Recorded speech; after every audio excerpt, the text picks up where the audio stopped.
लाडली लाल की जय, श्री सद्गुरुदेव भगवान की जय। राधा बाबा द्वारा लिखित पुस्तक आस्तिकता की आधारशिलाओं में अब आगे। व्यवहारिक जगत में भगवान को साथ रखिए। भगवान में विश्वास की कमी के कारण, दूषित वातावरण का असर पड़ने के कारण एवं पूर्व के संस्कारों के कारण बहुत बार हम लोगों के मन में परिवार को लेकर चिंताएं आ सकती हैं। उस समय जगत का महत्व भगवान की अपेक्षा अधिक हो जाता है। वस्तुतः जागतिक चिंता तभी आती है जब भगवान गौण हो जाते हैं और जगत प्रधान। इसलिए खूब सावधान रहना चाहिए कि एक क्षण के लिए भी भगवान गौण नहीं होने चाहिए। आप विश्वास रखें कि जैसे जैसे भगवान मुख्य उद्देश्य होते जाएंगे, वैसे वैसे यह चिंता हटती जाएगी। एक बात और है, साधना मार्ग में खासकर भगवत शरणागति में किसी भी जागतिक चिंता को मन में स्थान ही नहीं देना चाहिए। यदि हम भगवान के हो गए, नहीं सदैव ही भगवान के थे, हैं और रहेंगे, तो हमसे संबद्ध यावन मात्र पदार्थ भी भगवान के ही हैं। क्या भगवान को अपनी चीज़ों का ध्यान नहीं? क्या हम उनसे ज़्यादा चतुर एवं बुद्धिमान हैं, जो उनकी अपेक्षा भी अधिक अच्छी तरह किसी चीज़ की संभाल करेंगे? वस्तुतः सच्ची बात तो यह है कि जो दयामय भगवान की ओर की संभाल है, वही सच्ची संभाल है। हम तो मूर्खतावश संभालने के लिए जाकर बिगाड़ ही सकते हैं, किंतु भगवान से कभी भूल होती नहीं। इसलिए जब कभी स्त्री, पुत्र, परिवार, धन, मान, प्रतिष्ठा, इज्जत आदि को लेकर मन चिंतित होने लगे, उस समय विचार करना चाहिए कि मैं तो प्रभु का हूँ, ये सब चीज़ें भी उन्हीं की हैं। सारे जगत की संपूर्ण दया इकट्ठी करने पर भी भगवान की दया की एक बूंद के बराबर भी नहीं है। वे भगवान क्या हमारा अमंगल करेंगे? कभी नहीं। इसमें ही हमारा मंगल है। हमारा सब कुछ उन्हीं का है। वे अपनी चीज़ को जैसे रखना चाह रहे हैं वही ठीक है। देखें, भगवान की भक्ति केवल मानसिक प्रक्रिया ही नहीं है। यदि यह क्रिया रूप में ना आई तो भक्ति में कमी है। यद्यपि आधुनिक ज़माने में यह काम देखने को मिलता है, किंतु जितने भी ऊंचे ऊंचे भक्त हुए हैं, सबने व्यवहारिक जगत में भगवान को साथ रखा है। गीता प्रेस से प्रकाशित भक्त गाथाएं पढ़िए। आप देखेंगे कि किस प्रकार भगवान के विश्वासी भक्तों ने अपने आप व्यवहारिक जीवन में भगवान की दया का पद पद पर अनुभव किया है।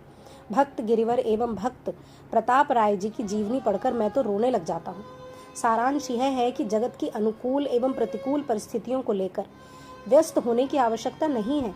भगवान के प्रत्येक विधान को मंगलमय देखने की चेष्टा करें। यह बात मानने की ही नहीं है, वस्तुतः ऐसी ही बात है। भगवान का भयंकर विधान अनंत आनंद से ओतप्रोत रहता है। अंतःकरण शुद्ध होने पर मनुष्य बिल्कुल इसी प्रकार अनुभव करता है।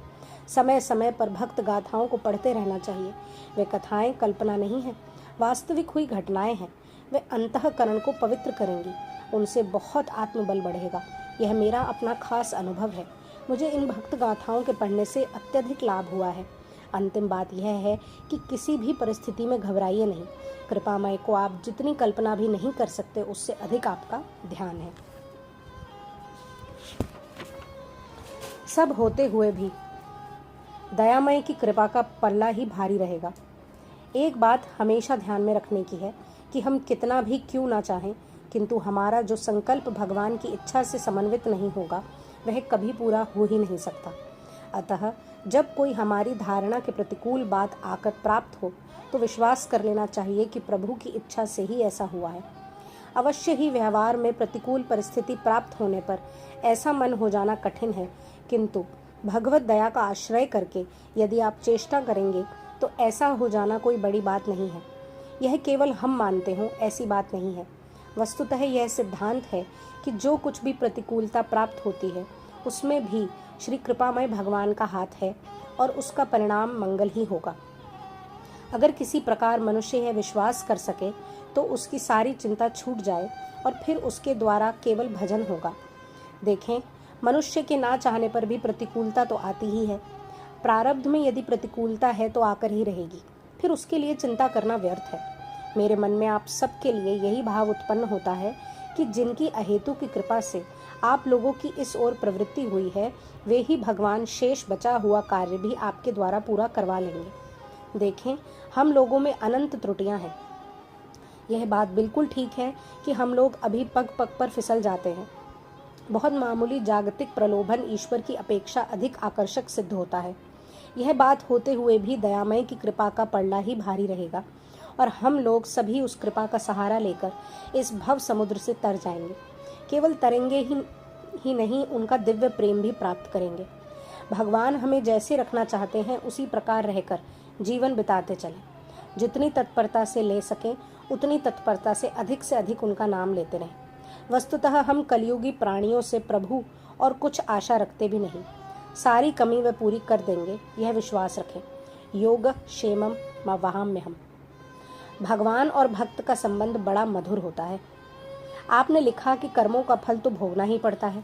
यह बिल्कुल ठीक है, किंतु इसके साथ अपवाद भी है। जिस प्रकार किसी अपराधी को हाई कोर्ट ने फांसी की सजा दे दी है, उस सजा को कोई रोक नहीं सकता, पर यदि बादशाह या उस राज्य का सर्वोच्च अधिकारी चाहे तो उसकी सजा बदल सकते हैं, उसे बिल्कुल माफ भी कर सकते हैं। यही नहीं, ऐसी घटनाएं कितनी बार हो चुकी हैं। उसी प्रकार कर्मों के फल को भगवान चाहें तो भोगन से किसी को बिल्कुल बरी कर सकते हैं। अवश्य ही भगवान का भक्त यह चाहता नहीं। किसी दिन भगवत कृपा से ही आप समझ पाएंगे कि वस्तुतः भगवान और भक्त का संबंध कितना मधुर होता है। हमारी कल्पना इस जगत को देखकर उसी के आधार पर भगवान के विषय में निर्णय देती है, पर उसका यह निर्णय वस्तुतः बिल्कुल गलत है। भैया, भगवान कितने दयालु हैं, यह बात तब तक हमारी धारणा में आ ही नहीं सकती जब तक वे स्वयं समझा ना दें। अवश्य ही ना समझने पर भी वस्तु स्थिति तो यह है ही कि हम सभी उनके अहेतुक दया प्रवाह में ही बह रहे हैं और उनके पास अपने आप पहुंच जाएंगे। आप लोगों के जीवन को विचारता हूँ तो यही प्रतीत होता है कि जिस दिन आप इस दया का अनुभव करेंगे उस दिन मुक्त हो जाएंगे। भगवान ने कहाँ से लाकर आप लोगों को कहाँ रखा है और कहाँ ले जा रहे हैं, यह बात अभी समझ में ना आने पर भी अगर विश्वास कर सकें तो निरंतर ध्यान में रखने की चेष्टा करें कि अब तक आपका किंचित भी अमंगल नहीं हुआ है और ना आगे होगा। मैं इस बात को किसी को तर्क से समझा नहीं सकता, लेकिन सभी से प्रार्थना कर सकता हूँ कि सभी अधिक से अधिक इस पर विश्वास करें। किसी भी परिस्थिति में चिंता बिल्कुल ना करें। सकाम उपासना करने वाले को भी भगवत प्रेम प्राप्त होता है।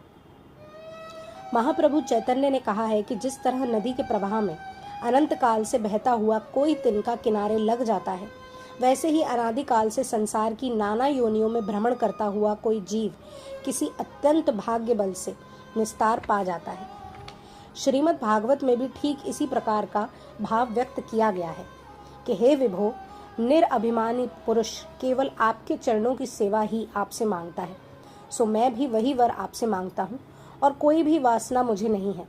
हे हरि, जो मुक्ति देने वाले आप हैं, उनको आराधना द्वारा प्रसन्न करके कौन विवेकी पुरुष जिनसे आत्मा का बंधन हो वह भोग आपसे मांगेगा? अथवा यह विचार करना भूल है, यद्यपि मैं अधम हूँ तथापि अच्युत के दर्शन मुझे प्राप्त ही होंगे। जैसे नदी में बह रहे तृणों में कोई तृण किनारे लग जाता है, वैसे ही काल प्रवाह में कर्मवश बह रहे जीवों में कोई जीव कभी पार पहुंच जाते हैं। अतएव कृष्ण का दर्शन मिलना और उसके द्वारा संसार के पार पहुंच जाना मेरे लिए असंभव भी नहीं है। आगे प्रभु कहते हैं कि उन निस्तार पाने वाले के निम्न लक्षण जान लेने चाहिए। किसी पुण्य बल से जब किसी के संसार का अंत होने वाला होता है, जिसका निस्तार निश्चित हो जाता है, उसे साधु संघ की प्राप्ति होती है और उसके फलस्वरूप उसकी श्री कृष्ण में रति उत्पन्न होती है। उपयुक्त बातें सहज में ही समझा जा सकता है कि दयामय की आप पर कितनी कृपा है। आप अपने जीवन की समस्त घटनाओं को आदि से अंत तक एक बार के लिए विचार कर देखें। भगवान ने आपको कहां से लाकर कहां रखा है।